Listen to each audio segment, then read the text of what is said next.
In an industrial zone on the outskirts of Birmingham, a manufacturing facility with no military markings on its facade has been assembling unmanned aerial vehicles for Ukraine's front line every day since 2023. No soldiers at the gate, no visible security perimeter, nothing on the exterior to suggest that what is being produced inside is being fired at Russian armor in the Donetsk Oblast. This week, the Russian Ministry of Defense published its address. Alongside it, the addresses of comparable facilities in Germany, Spain, Italy, Poland, the Czech Republic, and Israel. Dmitry Medvedev, deputy chairman of Russia's Security Council, appended a single sentence to the list. When strikes become a reality depends on what comes next. Sleep well, European partners. This is not the language of diplomacy, it is the language of a targeting brief. And for the first time since 1945, the alliance mechanism that was supposed to make that kind of language unthinkable, the certainty of American military retaliation, is no longer something Europe can count on. The sequence of events that produced this moment did not begin this week. It began on February 28, 2026, when the United States committed the core of its global strike capacity to Operation Epic Fury, the joint American-Israeli military campaign against Iran. B-2 Spirit bombers, multiple carrier strike groups, THAAD interceptor batteries redeployed from South Korea, MQ-9 Reaper reconnaissance networks, all of it repositioned toward the Persian Gulf theater. The eastern flank of NATO, which for 7 decades had been backstopped by the guarantee of American military response within hours, was now operating with a reduced American footprint at the exact moment Russia was absorbing the lessons of 3 years of attritional warfare in Ukraine and calculating what it could do with that reduced presence. The Russian MOD's factory list was not produced hastily. The level of detail, building designations, industrial estate coordinates, municipal addresses, suggests the intelligence work behind it was completed months before publication. Russia chose to release it now. That timing is the message. This list was not about information, it was about signaling that Moscow has already done the targeting work, has been doing it quietly, and has now decided the deterrent cost of revealing that work is lower than the strategic benefit of making Europe understand where it stands. The United Kingdom is the most exposed. The British Ministry of Defense has committed to supplying Ukraine with 120,000 drones in 2026. That number requires a production and logistics chain of scale that cannot exist invisibly. Factories, component warehouses, assembly lines, testing facilities, all of them within reach of Russian Kh-101 cruise missiles, which carry a 400-kilogram warhead and have a combat range in excess of 4,500 kilometers. A Kh-101 launched from a 260 strategic bomber operating over the Caspian Sea can reach Birmingham. It can reach Stuttgart. It can reach a factory in the Małopolska industrial region of Poland without overflying Ukrainian airspace. Russia used that exact missile in the attack on the night of April 16 to 17, 2026, a barrage of 44 cruise and ballistic missiles alongside 660 drones that became the single most intense strike of the year. 18 people killed across Ukraine, 65 injured in Kyiv alone. Power cut to 7 regions.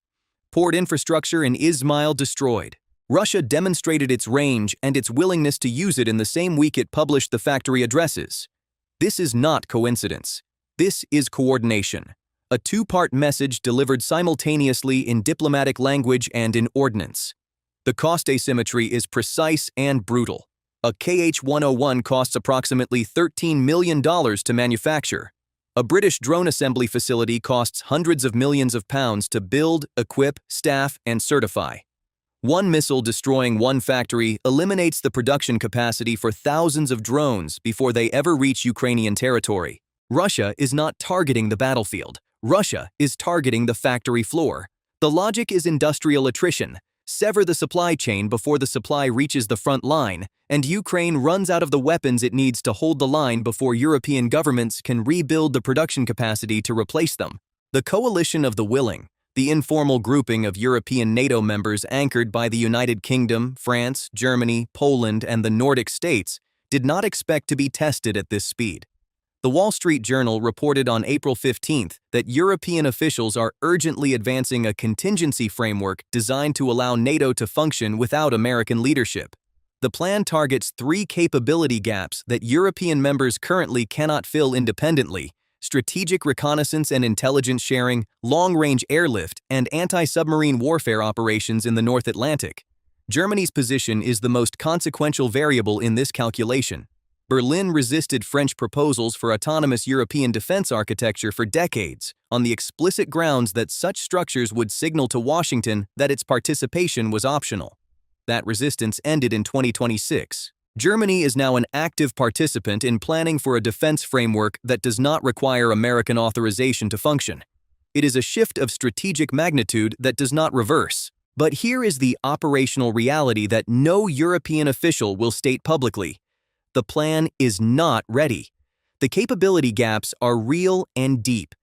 European defense budgets have increased sharply, but the interoperability, logistics networks, and command and control infrastructure that makes a military alliance function in combat do not exist yet at the scale required. NATO Secretary General Rutte confirmed at the Ramstein meeting in Berlin that the alliance will provide Ukraine $60 billion in military support during 2026, plus a €90 billion EU credit line.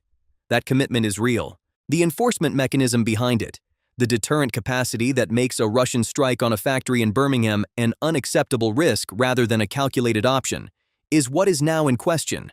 Russia knows the plan is incomplete. The factory list is not a response to European capability. It is a challenge to European capability issued precisely because Moscow has assessed that Europe's autonomous deterrent remains below the threshold that would make a strike on European soil a prohibitively costly operation. The domino chain is visible and moving. The United States deploys to the Persian Gulf. American assets and attention shift out of Europe. Russia assesses the NATO eastern flank as the least defended it has been since 1991. Russia publishes factory coordinates in 7 European countries. Governments summon ambassadors but cannot offer a deterrent response that carries weight because the deterrent that once made such a response automatic, Article 5 guaranteed by American military power, is now conditional on a president who has already told the alliance that protection is not guaranteed. Europe accelerates its contingency planning, but the plan has gaps that cannot be closed in weeks. And on the Ukrainian front line, the April 17th strike proved Russia is not waiting for any of these calculations to resolve. Russia is continuing to operate at full tempo while Europe debates whether it can defend itself. The question now sitting on the desk of every European defense minister who received an address on the Russian MOD's target list this week is the same question. If a KH-101 reaches a factory in Birmingham or Stuttgart or Warsaw tomorrow morning, who responds? What do you think about Russia's factory threat list? Is this the opening move in a direct military confrontation with Europe, or a calculated pressure campaign designed to stop European governments from arming Ukraine? Drop your answer in the comments. If you want more briefings like this, subscribe and hit the bell. We cover every major move before the mainstream catches up.